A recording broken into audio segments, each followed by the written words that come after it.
C'est que si vous cherchiez vraiment à protéger les enfants, vous seriez en train de prôner des séances d'éducation à la parentalité qui expliquent la transidentité, de voter des crédits pour former les enseignants et les personnels de santé. Mais votre problème, en vrai, c'est pas le bien-être des enfants, c'est pas les bloqueurs de puberté, c'est pas les traitements hormonaux, c'est pas les chirurgies. Vous n'avez pas de problème avec les bloqueurs de puberté s'ils sont prescrits à des enfants cis qu'on a jugés trop petits. Vous n'avez pas de problème avec les traitements hormonaux quand ils sont prescrits à des mineurs cis qui ont trop de poils ou pas assez. Vous n'avez pas de problème avec la chirurgie de réassignation génitale lorsque ce sont des enfants intersexes qui sont mutilés pour correspondre à une norme imposée. Vous n'avez pas de problème avec les chirurgies d'affirmation de genre quand elles se font sur des personnes cis qui souhaitent avoir des seins plus gros, un ventre plus plat ou des jambes plus longues. Tant que la médecine permet de faire rentrer les individus dans une norme qui vous convient, vous trouvez ça très bien.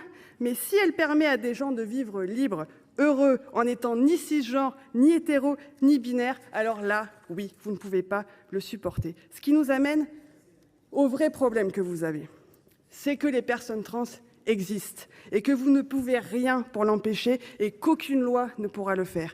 Car de l'exacte même manière qu'aucune loi n'a jamais empêché les homosexuels d'être en couple, d'avoir des enfants, les femmes d'interrompre leur grossesse, aucune loi ne peut empêcher les trans d'exister, ni de transitionner, ni quand ils sont majeurs, ni quand ils sont mineurs. La seule chose que peut décider une loi, c'est de savoir si elles le feront dans la misère et dans la peur ou dans la liberté et la sécurité.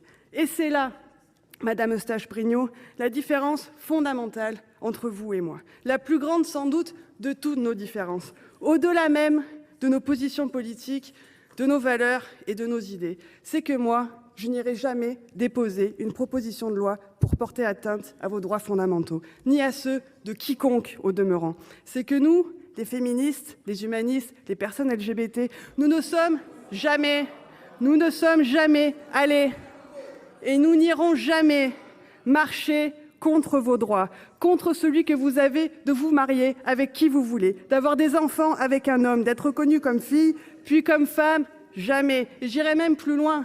Si un jour arrivait au pouvoir quelqu'un en France qui avait comme projet de vous interdire de vous marier avec un homme, d'avoir des enfants avec lui, d'être respecté pour qui vous êtes, d'être appelé par votre prénom et d'être genré au féminin, alors, Madame Eustache-Brinio, ce jour-là, je peux vous dire que nous serions tous dans la rue pour vous amener à récupérer votre droit. La communauté LGBT n'a jamais mis en danger les droits de qui que ce soit dans le monde.